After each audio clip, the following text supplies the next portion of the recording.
It's so important what you say, because in its purest form, that's what Seva is. Seva is that which will take us to that place of oneness with God. And of course you know that just by the way you're asking it. Of course you know it.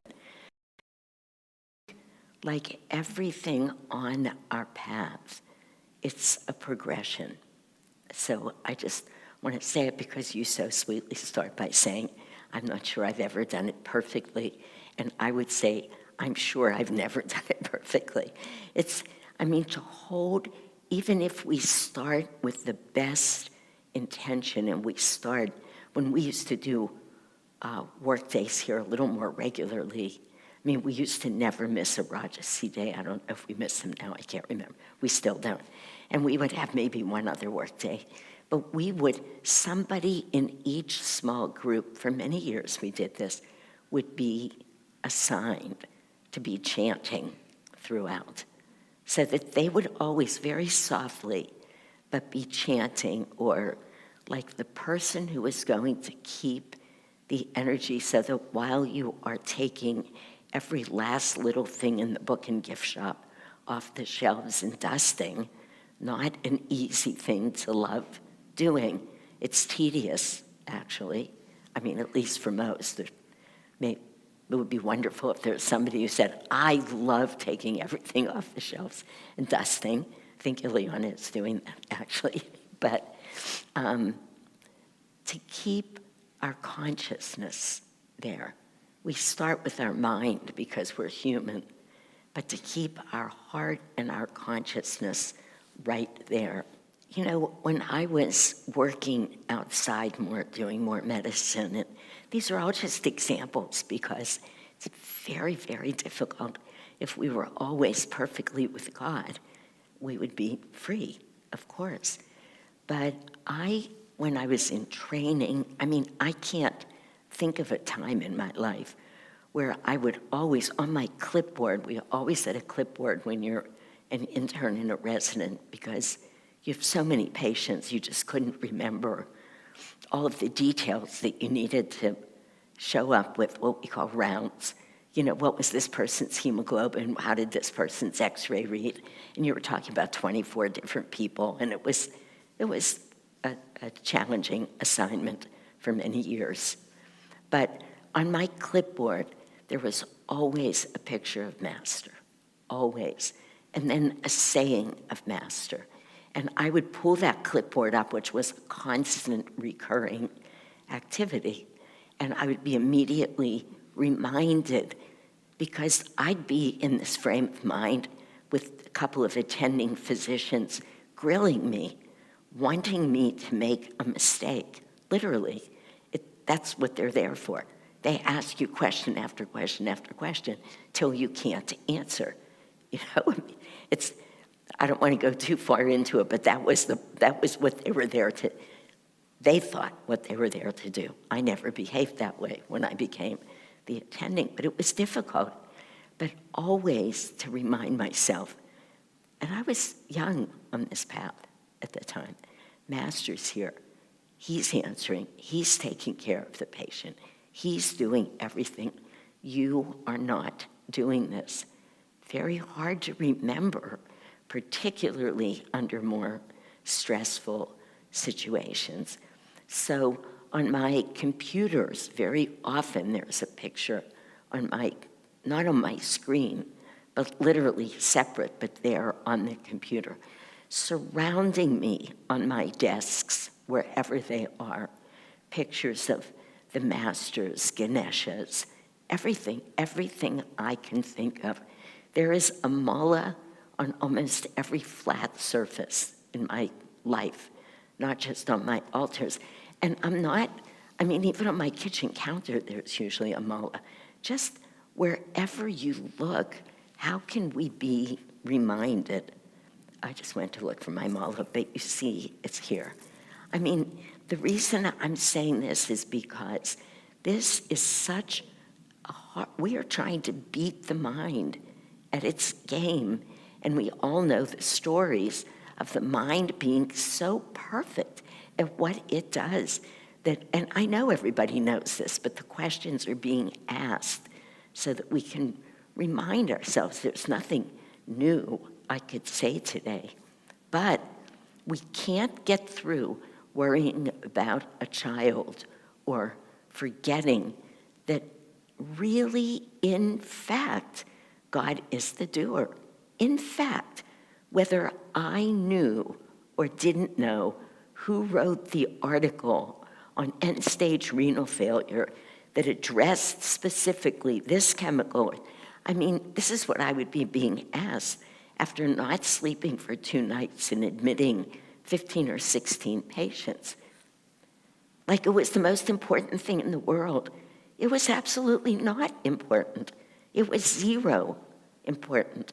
But it was such a caricature of our lives that these attendings, and they're going to sort of judge me on that and write my evaluations based on that.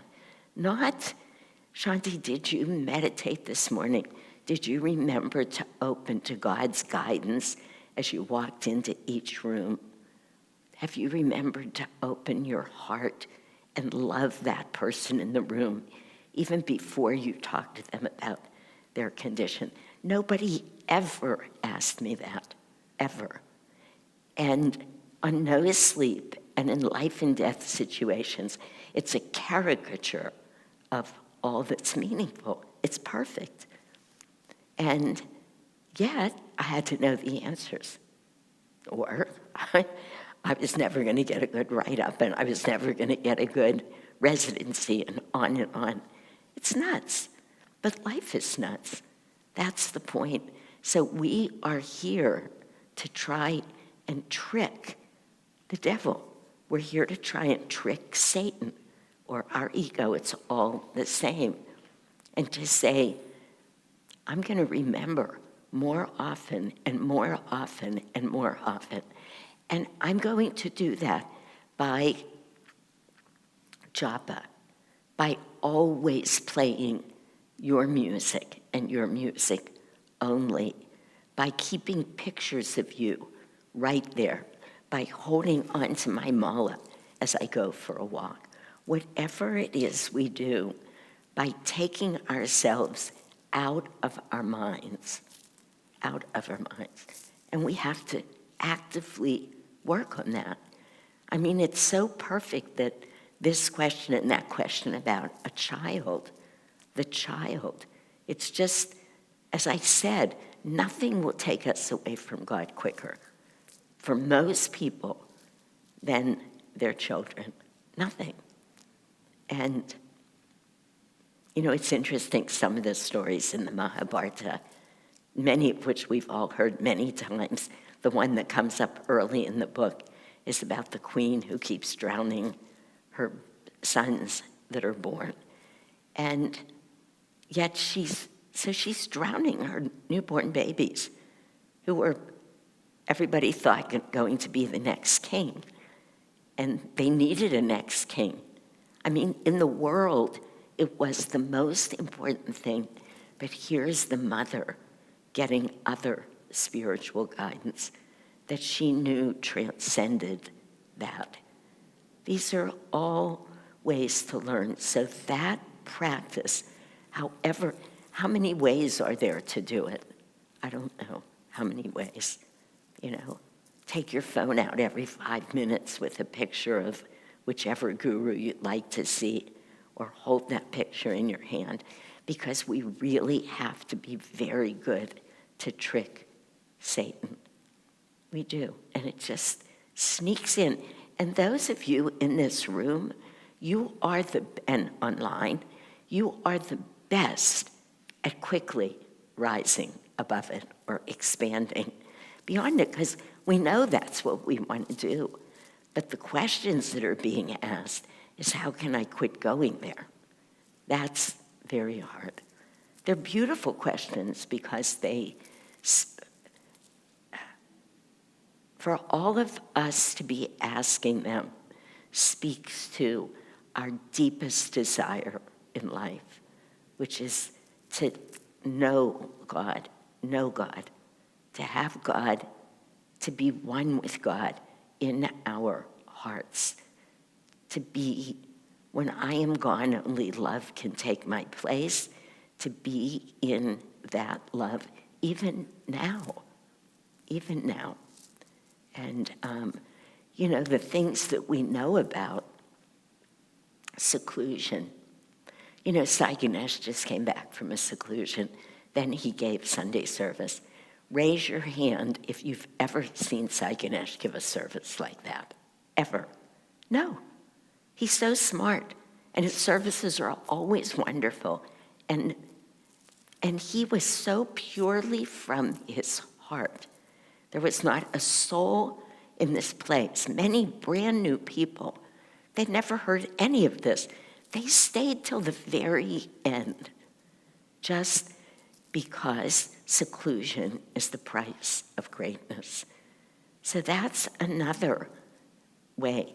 I myself, I just wrote a letter that I think probably all of you received, talking about what was triggered in my seclusion, which was last August.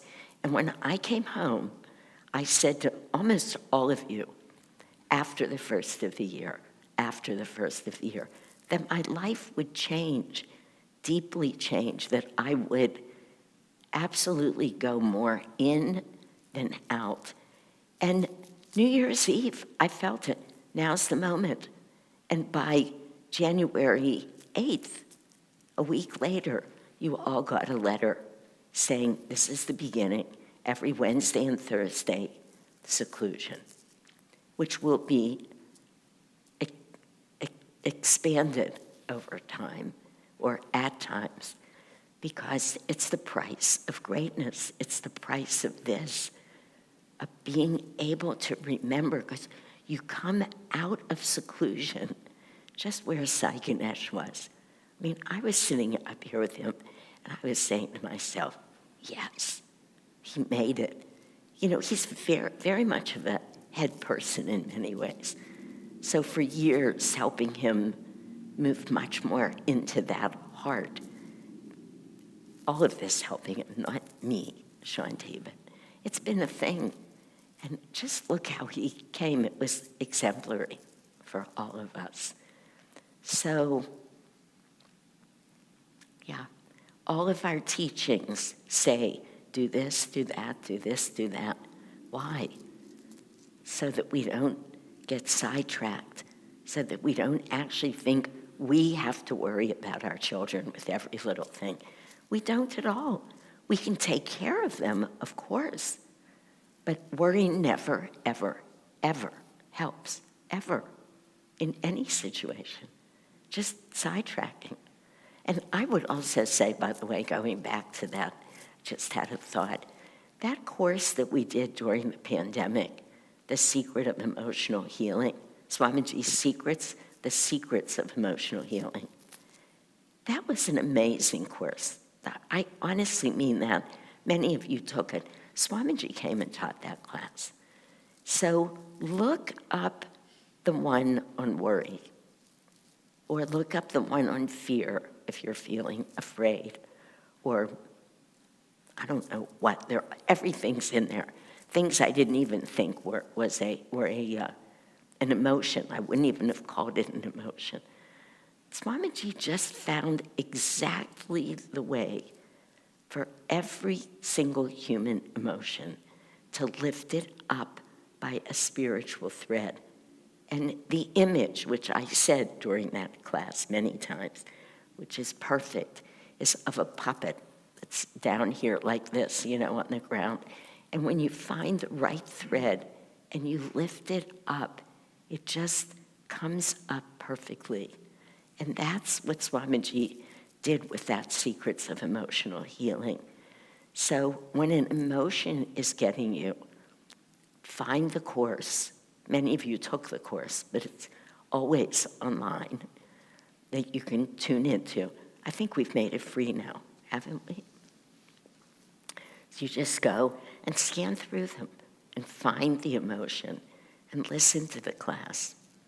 That's one of the books I hope to be able to write, is expounding on, expanding on that book and that class and writing it out, because it's so pertinent to the human condition.